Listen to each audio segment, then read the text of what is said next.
YS Jaganmohan Reddy తాను అధికారంలో ఉన్న సమయంలో బీఆర్ఎస్ అధినేత కేసీఆర్ను అనుకరించారని, కేసీఆర్ అడుగుజాడల్లో నడిచాడు అంటూనే అధికారాన్ని కోల్పోయిన తర్వాత కూడా జగన్మోహన్ రెడ్డి కేసీఆర్ అడుగుజాడల్లోనే నడుస్తున్నాడు, కేసీఆర్ని అనుకరిస్తున్నాడు. ఏదైనా ఇష్యూ వచ్చినప్పుడు తెర వెనక్కి వస్తాడు, ఆ ఇష్యూ సాల్వ్ అవ్వగానే మళ్ళీ ఆయన తెరమరుగవుతాడు అనేటువంటి వార్తలు ఇప్పుడు సోషల్ మీడియా వేదికగా చక్కర్లు కొడుతున్న నేపథ్యంలో ఈ అంశం మీద మనం విశ్లేషణ చేసుకునేటువంటి ప్రయత్నం చేద్దాం. ప్రస్తుతం మనతో పాటు ఉన్నారు ప్రముఖ రాజకీయ విశ్లేషకులు, ప్రముఖ సీనియర్ జర్నలిస్ట్ డివిఎస్ గారు. సార్తో మాట్లాడదాం. సార్ నమస్తే. సార్ నమస్తే. జగన్మోహన్ రెడ్డి అధికారంలో ఉన్న సమయంలోనూ అలాగే అధికారాన్ని కోల్పోయిన తర్వాత కూడా కేసీఆర్ అడుగుజాడల్లో నడుస్తున్నాడు, కేసీఆర్నే అనుకరిస్తున్నాడు. ఏదైనా ఇష్యూ వచ్చినప్పుడే తెర వెనక్కి వస్తాడు, ఆ ఇష్యూ తర్వాత మళ్ళీ కనుమరుగైపోతాడు అనేటువంటి వార్తలు వస్తూ ఉన్నాయి. దీని మీద మీ విశ్లేషణ ఏంటి సార్? అంటే కలిసి వచ్చిందా కేసీఆర్ని ఫాలో అవ్వటం ఆయనకు బాగా కలిసి వచ్చిందా? ఏది ఆయన అంత ఘోరంగా ఓడిపోయాడో అంతకు రెట్టింపు ఘోరంగా ఈయన ఓడిపోవడం కలిసి వచ్చిందా? పరిపాలనలో కేసీఆర్ని ఫాలో అయ్యాడు. మనం చూసాం ఆయన ఫామ్ హౌస్కే పరిమితం కావటం, లేదా ప్రగతి భవన్కే పరిమితం కావటం కేసీఆర్. ఇతను తాడేపల్లి ప్యాలెస్కే పరిమితం కావటం. కాకపోతే కేసీఆర్ ఇంకా జగన్ లాగా వెళ్ళలా. ఏది కేసీఆర్ ఎక్కడికి వెళ్తే అక్కడ చెట్లు కొట్టించలా, కేసీఆర్ పరదాలు కట్టుకుని తిరగలా. ఇక్కడ కొంచెం ఒక అడుగు ముందుకేసాడు. చెట్లు కొట్టడంలో, పరదాలు కట్టుకు తిరగడంలో జగన్మోహన్ రెడ్డి కొంచెం అప్డేట్ అయ్యాడంట. అంటే ఇప్పుడు అతన్ని ఫాలో అవుతున్నాడు ఇప్పటికీ కూడా, ఓడిపోయినా కూడా. అంటే జగన్మోహన్ రెడ్డి మరి ఆయన ఓట్ పర్సంటేజ్ కూడా కేసీఆర్కి పడిపోయినట్టు 20% డ్రాపా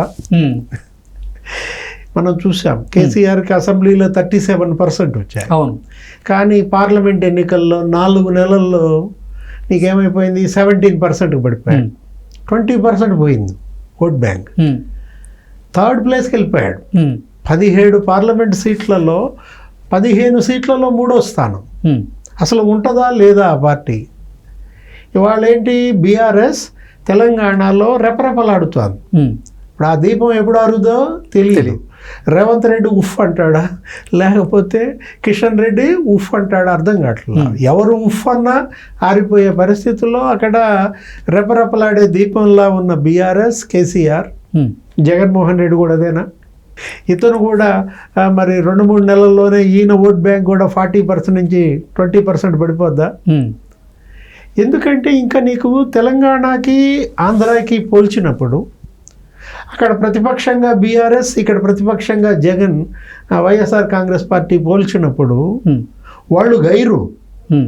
ఏది, వాళ్ళ అసెంబ్లీ బ్రహ్మాండంగా జరుగుతుంది. అవును. తెలంగాణ అసెంబ్లీ 4-5 రోజులుగా నువ్వు చూస్తుంటే యుద్ధంగా నడుస్తుంది. ఇవాళ కూడా జగదీష్ రెడ్డి వర్సెస్ రేవంత్ రెడ్డి, జగదీష్ రెడ్డి వర్సెస్ వెంకట్ రెడ్డి. నీకు అసలు మామూలుగా లేదు కదా ఫైట్లు. మొన్న మనం చూసాం హరీష్ రావు వర్సెస్ రేవంత్ రెడ్డి. అది ప్రజల్లోకి ఆ పార్టీ వెళ్ళే విధానం, ప్రజల పైన ముద్ర వేసే విధానం. అక్కడ ఫాలో అవుతున్నాడా జగన్? లేదు. అక్కడ ఇప్పుడు అసెంబ్లీలో పోరాటం ఏమో అస్త్ర సన్యాసం చేశాడు. 6 రోజులు సభ జరిగింది ఆంధ్రప్రదేశ్ అసెంబ్లీ. ప్రమాణ స్వీకారాలకు కూడా వచ్చినట్టుండి ముళ్ళ మీద ఉండి వెళ్ళిపోయాడు. అవును.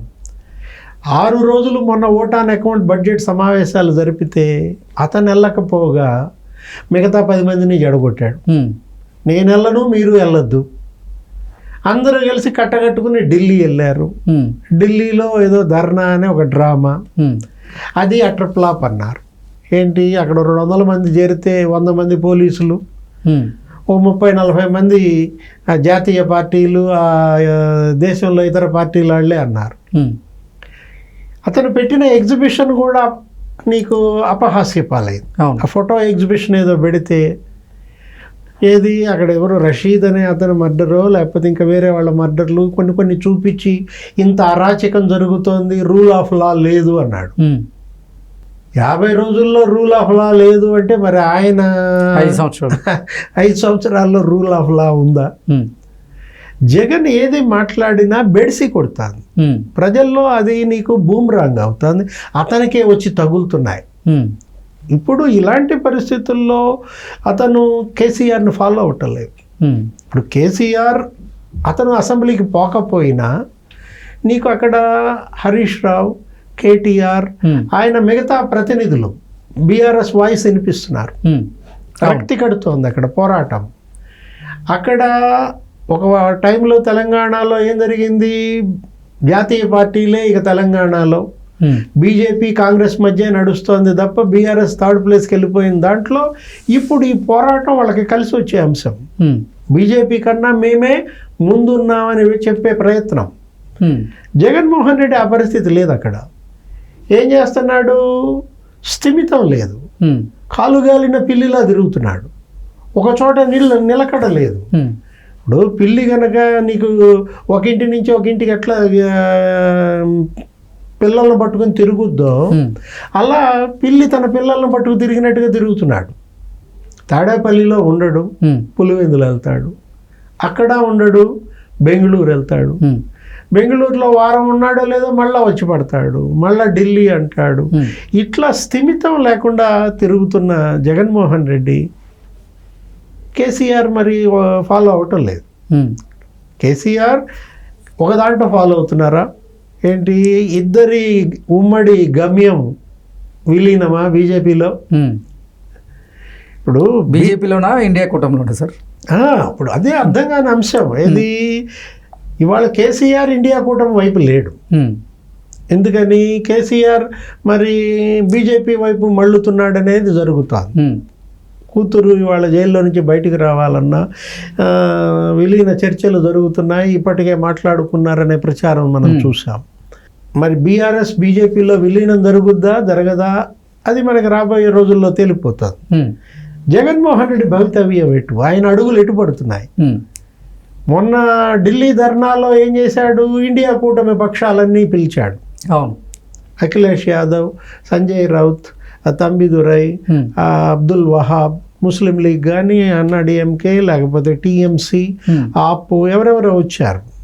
వచ్చిన వాళ్ళు మాట్లాడిన దాంట్లో ఒకళ్ళైతే అసలు ఆయన ఇండియా కూటమిలోకి ఆహ్వానించారు బాహాటంగా.